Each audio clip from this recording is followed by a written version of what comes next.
These are the new metal releases for June 7th, 2024. I have 8 albums. I'm doing this in all one video this weekend.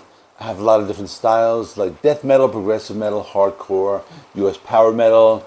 I got a variety this weekend, so let's get it. Can't tell if this is true or dream. Deep down inside, First album I want to talk about is Apocalyptica with Plays Metallica Volume 2. This is a sequel to their first album called Plays Metallica by Four Cellos. I remember that was a pretty big album. Then they released a few more albums. The next albums were mostly covers, and they started playing original music. They played a lot of classical music mixed with metal. Eventually they became a symphonic metal band and a progressive metal band. Now they're back to doing Metallica covers. It's not too bad.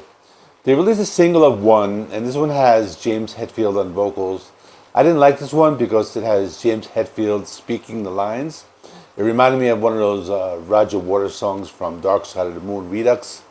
But other than that, most of the album is pretty good. I like Ride the Lightning. I think the use of the cellos really sounds good with those particular guitar riffs. There's some other good songs like Blackened that has Dave Lombardo. I think he's a really great drummer. There are a couple songs that have Robert Trujillo and his son Ty Trujillo. He played bass on a few songs. So the album was not too bad. Not something I'll be going back to often. For me, it's a 7 out of 10. If you like the first album, I think this one is worth a listen.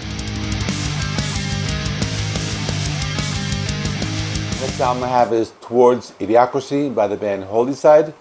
They are a thrash band from Spain.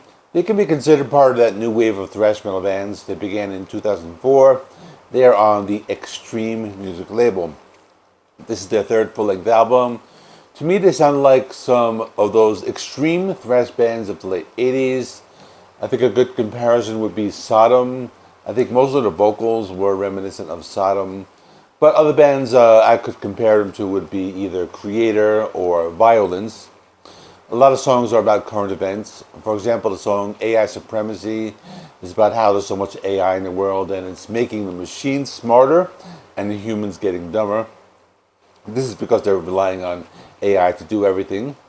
Then the song Remote Control is about humans are divided by political parties and are easy to control. They have a cover song originally recorded by the band Atrophy called Chemical Dependency. In general, the music is very intense. There are a lot of heavy thrash metal guitar riffs, lots of fast drum beats. Some of the guitar riffs can sound a little like death metal at times. But that's because the songs are very heavy. The album has 10 songs. They're pretty much all fast and aggressive thrash songs. The band does not experiment or stray from their sound. The only song that strayed a little was the last song called Flamethrower, or I think it's called the Flamethrower Amol.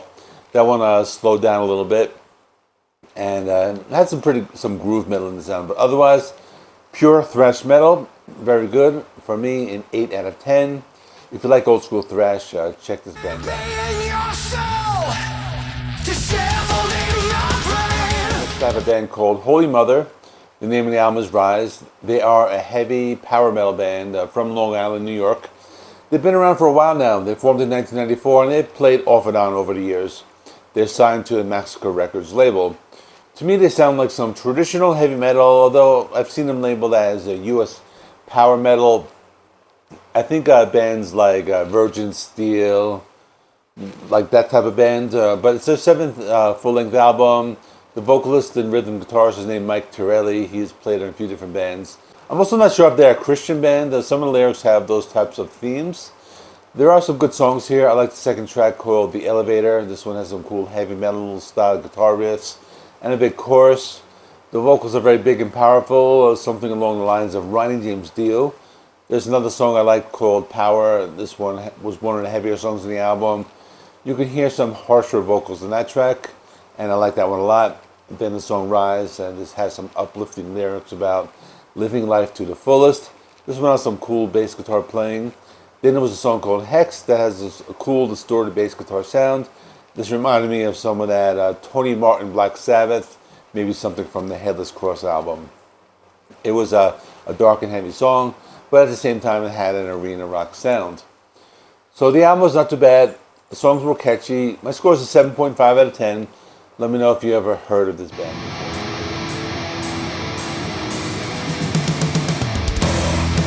The next band is Withering Surface, and the album is Exit Plan. They are a melodic death metal band from Denmark. They've been around since 1994. They've played off and on over the years. This is their sixth full-length album. They have that old-school melodic death metal sound, very similar to bands like In Flames or Dark Tranquillity. They're a five-piece band. They have two guitar players. After an intro track called Enter, they have a song called Exit Plan. This one has those harsh vocals, but the guitar playing is very melodic. The pacing is very fast, but they also slow it down for a breakdown where they play some melodic leads. The next song, Where Dreamers Die, has a slightly heavier sound with some tremolo-picked guitar riffs, and this song had a little bit of a black metal sound. Then there was a song called The Oracle. I thought it reminded me of early In Flames. It had that particular death metal sound, especially in the guitar tone. There was a song called I Finally Lost Faith in All Humanity. This one reminded me more of like progressive metal. You can hear it in the guitar playing. It was like a little more complex. But overall, this band doesn't lose their melody at any time. They have that signature sound, and they don't stray from that core sound.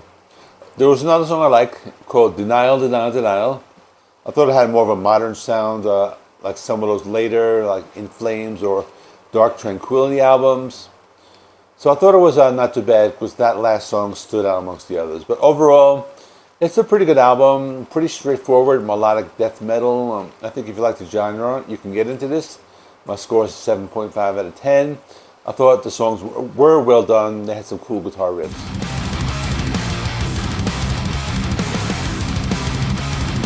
Next I have the band Nightmare. The album is called Encrypted.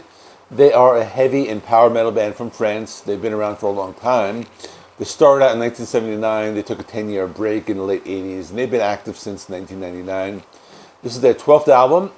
I was surprised. I've never heard of this band before, but here's a fun fact. The band opened for Def Leppard back in 1983. It's a female-fronted band. They have a new vocalist on this album. I also noticed that they have changed members over the years, and only the bass player is the original and constant member in the band. It was not too bad. The sound is a cross between traditional heavy metal, but there's some power metal mixed in. For example, the song The Blossom of My Hate has lots of sounds mixed into it, like classic heavy metal at first, then it sounds like power metal, then the vocals come in the first verse, and then it sounds like death metal at this time. Like this, the vocalist uses a lot of different styles, ranging from cleans to death growls. At times, her vocals reminded me of Doro Pesh. Then there's the song Voices from the Other Side. This one has some powerful vocals and heavy guitar riffs. The song was very melodic. Then the song Saviors of the Damned was one of the singles. It was a heavy song. Some of the guitar riffs sounded a little like thrash metal. The lyrics to the song were about humanity and the future of mankind. It was a powerful and energetic song, and it would probably go over well in a live setting. Then there's some other good songs. I like the song Wake Tonight. This one had a foot-stomping rhythm section. Another song I like called White Lines, and the main guitar riff reminded me of that classic heavy metal from the 80s, maybe something from a band like Black Sabbath or Dio. But overall, pretty good. It was mostly traditional heavy metal, but they have their own unique blend of sounds with elements of power metal and some melodic death metal. This was an 8 out of 10 for me. I think it's the kind of band that I can get into.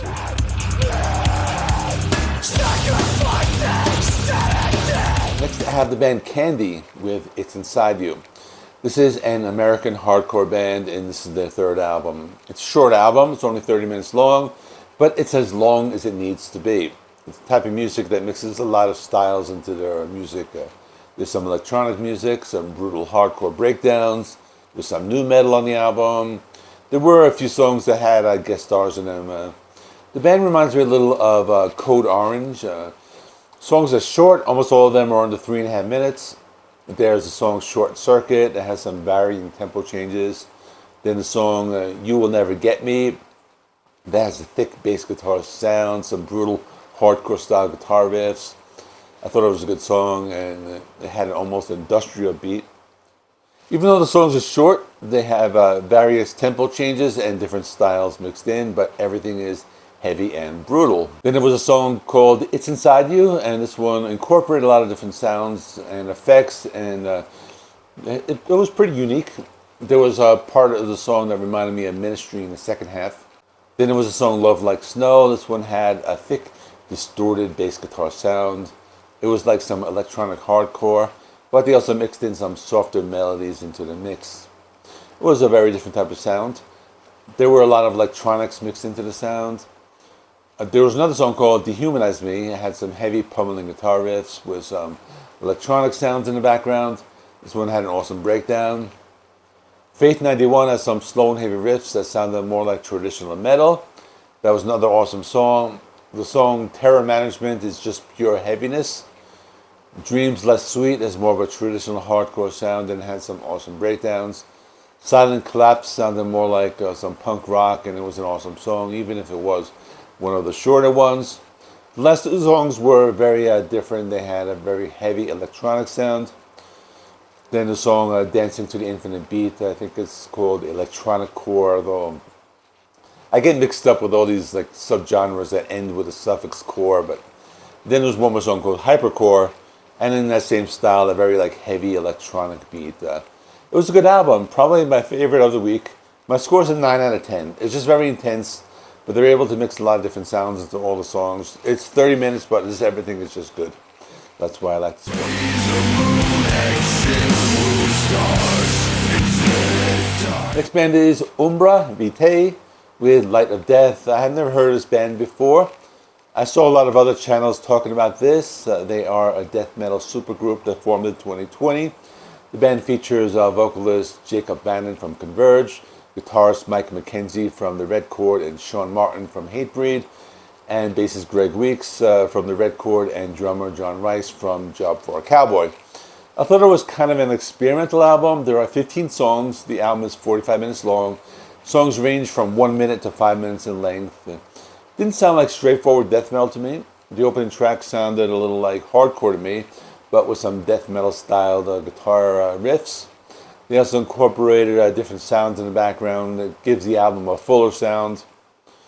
We have a song called Belief is Obsolete. That was a heavier track, more traditional death metal. That one had a very intense breakdown. Clear Cutter was another intense song, had some technical guitar riffs and heavy vocals. Anti-Spirit Machine, that was an old school death metal song. That had a little bit of a groove metal sound in it as well. Reality and Retrograde had more intense death metal sounds, very fast drum beats, intense vocals. Then there was Past Tense with a very thick and dense sound. I like this album. If you listen with headphones, you can hear lots of sounds in the background. And there's like lots of old school death metal style guitar riffs. There were a few more songs I liked. Velvet Black, that one's a little experimental. It had some trippy, clean vocals. It was more of an alternative death doom type of song. I guess that's how I would describe it. Then there were some more songs in the album. Most were very intense. Most were heavy. There was one track on the second half of the album that stood out. It was a 5-minute song called Cause and Effect. Had acoustic guitars. Some of that like Himalayan throat singing, or that's what it sounded like. It was a slower and heavier track, although it did get intense in the second half of the song. Another song that stood out for me was called Fatal Flaw. It had some weird horns at the end of the song, but overall, very good album. Probably my second favorite of the week, behind Candy. My score is an 8.5 out of 10. Let me know if you've ever listened to this band. I've heard a lot of other channels talking about it, so I think they're pretty well known. I have one more album, and it is from the band Evergrey. The name of the album is Theories of Emptiness. They are a Swedish progressive metal band. This is the third album that was released since my channel had been active, so this band works very hard. This is their 14th album in full. The band is very consistent. They've been releasing albums about every 2 to 3 years since 1998. But with that being said, for some reason, I never really got into this band. I like them a little. Their last album was A Heartless Portrait, and that one I ranked at number 50 on my top 50 albums of 2022. So that one was not too bad. This one I think is a little better, actually. The opening track, Falling from the Sun, it's a pretty catchy song. was one of the singles. There was a song, Misfortune, had a heavy and sludgier sound with some industrial sounds in the background. The music was very melodic, and then there was a song, To Become Someone Else. There was a darker and moodier track. The next one is called Say, and this one had that typical progressive metal sound with some riffs and keyboards. It's an energetic song, but also kind of moody and keyboard sounds. Then there was a slower track called Ghost of My Hero. This was one of the ballads. It was kind of boring, but that's like my only negative I have with this album. But the next song, We Are the North, was a heavy song and has some awesome vocals. Then there was one song, One Heart, that was pretty good. Had more of a traditional heavy metal sound with some atmospheric sections. Then the song Night Within was a softer track with electronic sounds. Then there's Cold Dreams with Jonas Rensky from Catatonia. This one was one of the moodier tracks. This one had some of those death growls, so I thought it was pretty good. The penultimate song was Our Way Through Silence, and one of the more atmospheric tracks with the heavy and light parts. And the last song was just an ambient rock track called Theory of Emptiness. Supposedly that like wrapped everything up. I'm sure there's like a story behind this whole album, but I didn't really dig too deep into that. But it's actually, I liked it. It's actually better than the one from 2022. I'm giving it an 8.5 out of 10. I usually have a hard time getting into this band, but I think this one was good. A little bit filler, but the good songs made up for it. So that is all. Check out last week's episode. I talked about the albums that came out last week in May. Stick that right there. If you like this video, it helps me with the YouTube algorithm. And please subscribe if you have not already. I do rock and metal reviews, rankings, and more. Thanks for watching. I'll see you in the next one.